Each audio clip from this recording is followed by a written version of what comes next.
సమాచారం కోసం 95 న్యూస్ ఇప్పుడు యాప్లో మీ ముందుకు వచ్చింది. వెంటనే డౌన్లోడ్ చేసుకుని న్యూస్ అప్డేట్ తెలుసుకోండి. ఉన్నప్పుడు ఇప్పుడు ప్రభుత్వంలో విలీనమైంది కాబట్టి పని భారమైన తగ్గుతుందేమని మేము అనుకుంటున్నాం. ఇంకా ఏం కోరుకుంటున్నారు మీరు? ప్రభుత్వంలో విలీనం చేశారు కాబట్టి మాకు ఇది కావాలి అని ఏమైనా ప్రభుత్వానికి చెప్పాలనుకుంటున్నారా? చెప్పాలి అంటే ఇంక ఇప్పటి వాళ్ళు ఏమేం చేస్తారో మనం ఏం చెప్పలేదు కదా మేడం. విలీనంలో ఉన్న అంశాలు ఏమేమి ఉన్నాయో మనకు తెలియదు. ఒక అమ్మాయిగా, ఒక ఆడవాళ్ళగా అంటే ఇంకా ఎలాంటి ఫెసిలిటీస్ ఉంటే బాగుంటుంది? మీకైతే పని భారం తక్కువే ఉండాలి, ఎందుకంటే ఆడవాళ్ళు వర్క్ చేస్తున్నారు అంటే 12 గంటలు 11 గంటలు ఇక్కడే ఉండిపోతే ఇల్లు అన్నీ చూసుకోవాల్సిన బాధ్యత కూడా ఉంటుంది. కాబట్టి అదే విషయం ప్రభుత్వానికి ఏమైనా చెప్పాలనుకుంటున్నారా ఒక్కసారి మా 95 న్యూస్ ద్వారా? మాకు ఇన్ని రోజులైతే మేము మామూలుగానే వర్క్ చేసినాము. అదేదో ఒక సొసైటీ అయినా ఒక కార్పొరేషన్ లాగా చేసినాము. ఇప్పుడు గవర్నమెంట్లో కల్పించినందుకు కొంచెం సంతోషకరంగానే ఉంది.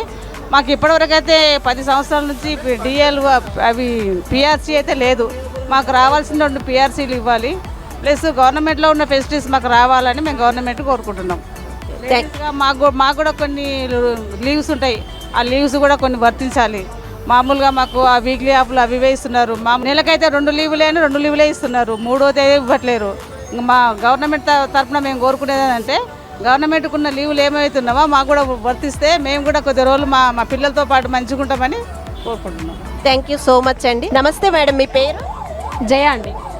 జయ గారు చెప్పండి, అంటే 3 ఏళ్ల క్రితం సమ్మె చేశారు, చాలా 52 రోజుల పాటు సమ్మె చేసినా అప్పుడు రానిది ఇప్పుడు ఎందుకు ఇచ్చారంటారు? ప్రభుత్వంలో ఎందుకు విలీనం చేశారంటారు? ఎందుకు ఇచ్చారనేది మాకు తెలియదండి, మాకు అనవసరం కూడా.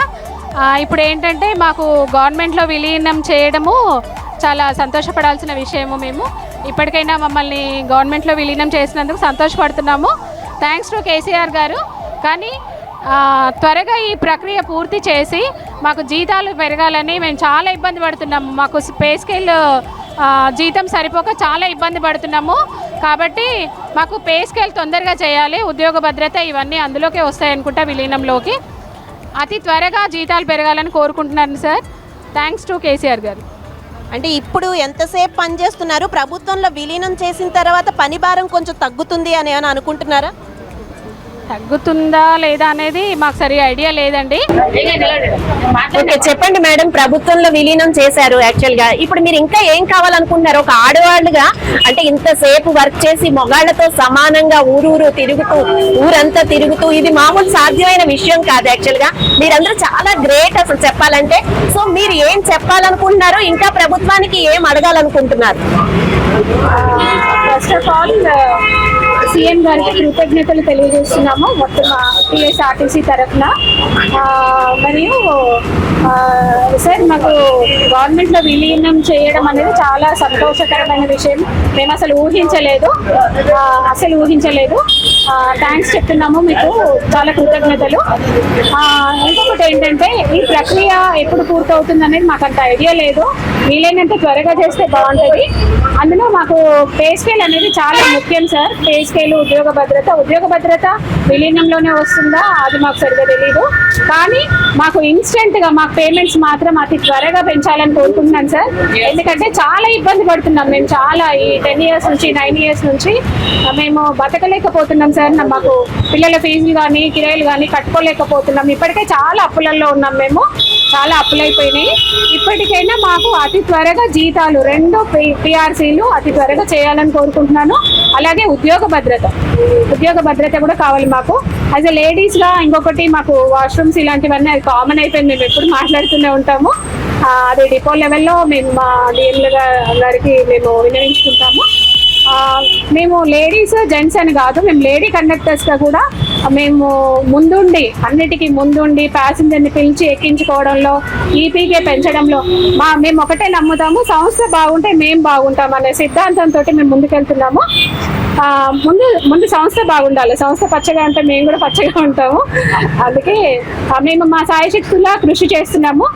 మేము లేట్ అయినా కానీ మేము బస్సు ఖాళీగా ఉంటే మాకే బాధ అనిపిస్తుంది. అందుకే మేము ఈపీకే పెంచే ప్రయత్నము థ్యాంక్ యూ కేసీఆర్ గారు వన్స్ అగైన్. ఆయన పైసలు నేను ఇస్తాను నీకు. ఇప్పుడు ఇస్తాను నీకు 20,000. Okay ready. ఏది? చెప్పండి మేడం, అంటే పెన్షన్ అయితే చాలా తక్కువ ఉంది. ఇప్పటికే 20,000 మంది పెన్షన్ రిటైర్ అయిన వాళ్ళు ఉన్నారు ఈ డిపార్ట్మెంట్ లో. వాళ్ళకైతే అసలు ఎంతో రాదు, చాలా తక్కువ వస్తుంది. మీరేమనుకుంటున్నారు ఇప్పుడు మీకు ఎలా వస్తుంది అనుకుంటున్నారు? చాలా తక్కువ మేడం. మేము ఏంటంటే అసలు పెన్షన్ లేదనే చెప్పాలి. మేము SRBS, SBT, CCS ఇవి ఏవైతే మేము పే చేసుకుంటున్నామో దాని నుంచే 1000-1500 వస్తాయి మాకు. అసలు పెన్షన్ లేదనే చెప్పాలా. ఆ 500లతో 1000 రూపాయలతో 2000-3000తో మేము బతకలేము సార్. రిటైర్మెంట్ తర్వాత మాకు రిటైర్మెంట్ బెనిఫిట్స్ ఉండాలి. మాకు పెన్షన్ కంపల్సరీ ఉండాలి. మాకు పెన్షన్ వర్తించేలా చేయాలని కోరుకుంటున్నాం. మరియు టీచర్స్ సంబంధించిన పే స్కేల్ ఎట్లా అదే విధంగా మాకు స్టేట్ గవర్నమెంట్ తో ఈక్వల్ గా జీతాలు పెంచుతామని మీరు ఏదైతే తెలంగాణ ఉద్యమం అప్పుడు మీరు మాట ఇచ్చారో అది ఇప్పుడు నిలబెట్టుకుంటున్నారు. తప్పకుండా నిలబెట్టుకోవాలని కోరుకుంటున్నాము. బెనిఫిట్స్, పెన్షన్ బెనిఫిట్స్ మాకు స్టేట్ గవర్నమెంట్ తో ఈక్వల్ గా మాకు ఇవ్వాలి. మాకు అదర్ బెనిఫిట్స్ స్టేట్ గవర్నమెంట్ వాళ్ళతో ఇంకా ఎన్ని బెనిఫిట్స్ ఉన్నాయో అవన్నీ మాకు చేయాలని కోరుకుంటున్నాం sir. Thank you very much KCR garu. Thank you అండి. నమస్తే అండి, మీ పేరు? ప్రవీణ్ యాదవ్ అండి. నేను రైల్వే డిపోలో కండక్టర్ గా బాధ్యతలు నిర్వహిస్తున్నాను. ఓకే, ఇప్పుడైతే ప్రభుత్వం విలీనం చేసుకుంది ఆర్టీసీని, మీరు ఎలా ఫీల్ అవుతున్నారు? మేము సంతోషం వ్యక్తం చేశాము. కాకపోతే ఏంటంటే పాత పే స్కేల్ కానీ రావాల్సిన బాండ్ డబ్బులు కానీ ఏరియల్స్ కానీ అవి కూడా ఇస్తారని ఆశిస్తున్నాము. ఇస్తే మాకు కొద్దిగా ఉత్సాహం, రెట్టింపు ఉత్సాహంతో పనిచేస్తాం, ముందుకెళ్తాం. అంటే పాత బాకీలు అన్నారు కాబట్టి అడుగుతున్నాను. 3600 కోట్లు మీవే యాక్చువల్ గా. సో మీ జీతాల్లోవే అంటే CCS, PF ఇలాంటివి మీకు వస్తాయంటారా? వస్తాయని ఆశిస్తున్నాము, ఆ భగవంతుని ప్రార్థిస్తున్నాము. ఇస్తే కేసీఆర్ దయ వల్ల వస్తే మాకు కొద్దిగా బాగుంటది. ఓకే, కొన్ని ప్రతిపక్షాల వాదన ఏంటంటే ఇదంతా రాజకీయం అని. అంటే మొన్న 3 ఏళ్ల క్రితం అంతలా సమ్మె చేసినా సరే 32 మంది అప్పుడు ఆత్మహత్యలు చేసుకున్నారు. అప్పుడు ఇవ్వని ప్రభుత్వం సడన్ గా ఇప్పుడు ఎందుకు ఇచ్చిందంటారు? అది ఎందుకంటే మేము చెప్పలేం మేడం. రాజకీయం ఎత్తుగడలు పైన వాళ్ళకి ఐడియా ఉంటది. మేము యూనిఫామ్ కాకి చొక్క వేసుకున్నాం కాబట్టి పబ్లిక్ సర్వీస్ సేవలో ముందుంటాం. ఈ విషయాలు మాకు తెలుసు. రాజకీయం గురించి మాకైతే తెలియదు. మేము మా కోసం సంఘటించినాం, అప్పుడు ఉద్యమం చేసినాం. కాకపోతే ఏంటంటే సీఎం కేసీఆర్ గారు ఇస్తారనే ఆశిస్తున్నాము. వాళ్ళు కేటీఆర్ సార్ వాళ్ళు మాకు ఇప్పిస్తే దయ తెలిస్తే మాకు కొద్దిగా బాగుంటది. ఎన్ని రాజకీయ ఎత్తుగడలు జరిగినా మీకు మంచి జరిగింది అనుకుంటున్నారా? ఇప్పుడు కొద్దిగా నిన్న ప్రకటించింది కదా సార్, రేపు తీర్మానం చేస్తారు కదా మేడం బిల్లు పెట్టినప్పుడు. అప్పుడు అన్ని మాకు రావాల్సిన బకాయిలు అవన్నీ ఇస్తే మేము ఇంకా హ్యాపీగా ఉంటాం. పిల్ల పాపలతో కొద్దిగా ముందుకు వెళ్ళడానికి మాకు ఆస్కారం ఉంటుంది. ఇప్పుడు ప్రభుత్వ ఉద్యోగం అంటే జనరల్ గా 8 అవర్స్ ఉంటుంది, కానీ మీరు ఇప్పుడు ప్రభుత్వ ఉద్యోగులు అయిపోయారు. సో ఇప్పుడు మీరు ఎంత టైం పనిచేస్తున్నారు? 12 గంటలు 11 గంటలు పనిచేసే వాళ్ళు ఉన్నారు ఇందులో. సో మీ పని గంటల గురించి అది భారం తగ్గుతుంది అని అనుకుంటున్నారా? మేడం ఇందులో 2 అంశాలు పొందుపరిచినాయి. ఒకటి ఫస్ట్ ఉద్యోగ భద్రత కావాలి, అది అందరికీ తెలిసింది తెలంగాణ వ్యాప్తంగా. ఒకటి ఉద్యోగ భద్రత, ఇంకోటి పని గంటలు కొద్దిగా ఒత్తిడి తగ్గడం. అది మాకు కొద్దిగా తగ్గిస్తే కొద్దిగా డ్రైవర్స్ కానీ కండక్టర్స్ కానీ మా తోటి అధికారులు కానీ హ్యాపీగా సంతోషంగా ఒక 4 రూపాయలు ఎక్కువ దేనికి మేము ప్రయత్నం చేస్తాం. అంటే 30 లక్షల వరకు హౌసింగ్ లోన్స్ అవి ఇస్తాం ఇది అది అంటున్నారు, కానీ బయట కూడా ఇప్పుడు LICలని బ్యాంకులని ఇవన్నీ కూడా ఇస్తున్నాయి కదా. దీనివల్ల మీకు ఏమైనా ఎక్స్ట్రా బెనిఫిట్ ఏమైనా ఉంటుందంటారా ఇలాంటివి పెట్టడం వల్ల? వల్ల అంటే అది అక్కడ దానికి ఇక్కడ దానికి తేడా ఉంటుంది కదా మేడం. మాకు కొద్దిగా మెరుగైనగా అందిస్తారని మేము అనుకుంటున్నాం, ఆశిస్తున్నాం. ఓకే, చివరిగా మీరు ఏం చెప్పాలనుకుంటున్నారు? మీ జీతాలు ఎంత వరకు పెరుగుతాయి? తర్వాత పెన్షన్లు వస్తాయి అనుకుంటున్నారా? ఇప్పుడైతే పెన్షన్లు చాలా తక్కువ. ఆల్మోస్ట్ 20,000 మంది ఉన్నారు రిటైర్ అయిన వాళ్ళు. వాళ్ళకి మళ్ళీ పెన్షన్లు పెరుగుతాయో లేదో తెలీదు. ప్రస్తుతం కొన్ని ఇప్పుడు ఉన్న వాళ్ళకి పెన్షన్లు ఎలా వస్తాయి అనుకుంటున్నారు? మీరు ఏం చెప్పాలనుకుంటున్నారు గవర్నమెంట్ కి?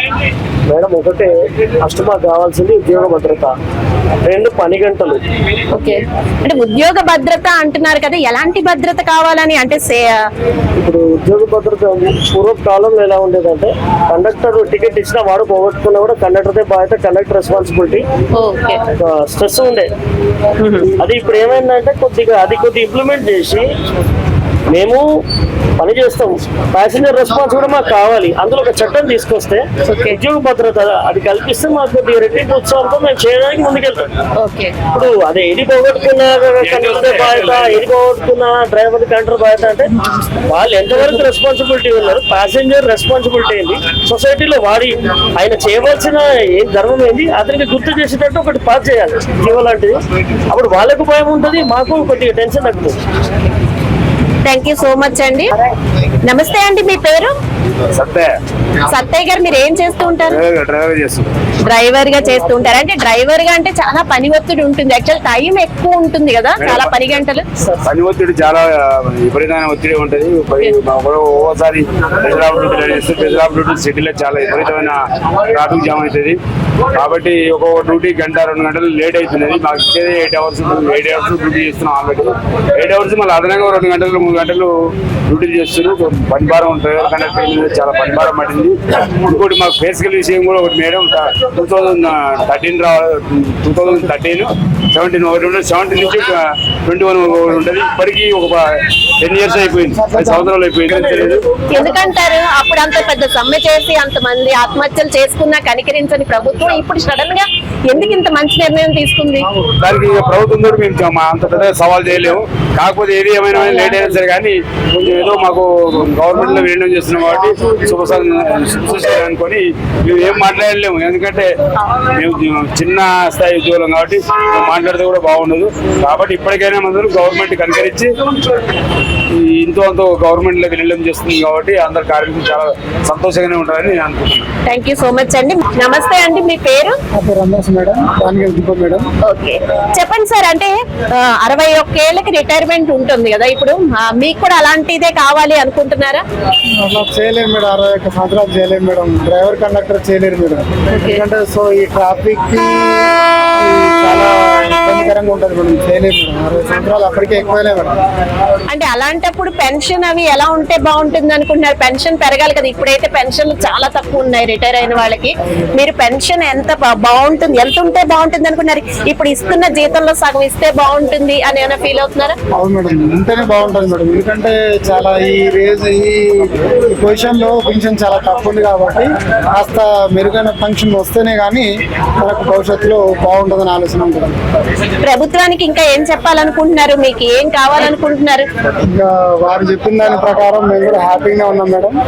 ఇంకా వచ్చే ఈ బాండ్ పేపర్ కానీ ఇంకా రావాల్సిన బెనిఫిట్స్ వచ్చేస్తే ఇంకా హ్యాపీగా ఉంటారు. సో అంత హ్యాపీగా ఉంది. థ్యాంక్ యూ సో మచ్ అండి.